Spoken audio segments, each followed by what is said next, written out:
Siz meni onam emassiz. Siz meni yaxshi ko'rmaysiz. Meni qiynashni xohlayapsiz. Sizni yomon ko'raman. Fatima Yusufning maktabdagi muammolarini eshitdi.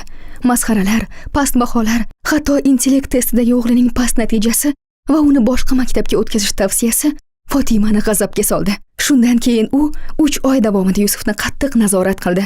Darslar, qo'shimcha mashg'ulotlar, hattoki uning eng sevimli mashg'uloti, rassomchilikni ham to'xtatdi. Yusuf esa faqat onasining mehrini kutib yashadi. Nihoyat u harakat qildi va 6-sinfga muvaffaqiyatli o'tdi. Endi ular yozgi sayohatga ketishlari kerak edi. Tushlik vaqti hamma yig'ildi. Shu payt to'satdan Fatima baland ovozda baqirib yubordi. U sayohat qilmaydi. Sen bu safar bormaysan. Ikkimiz qolamiz.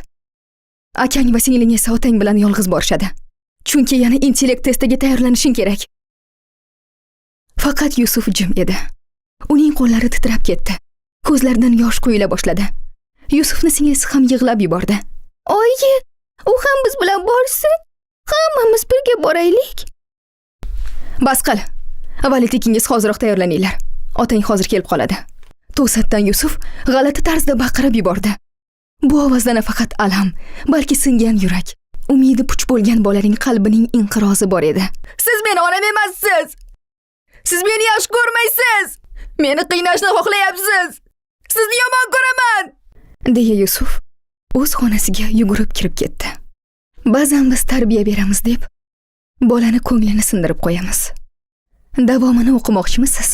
Fotimaning bolasi.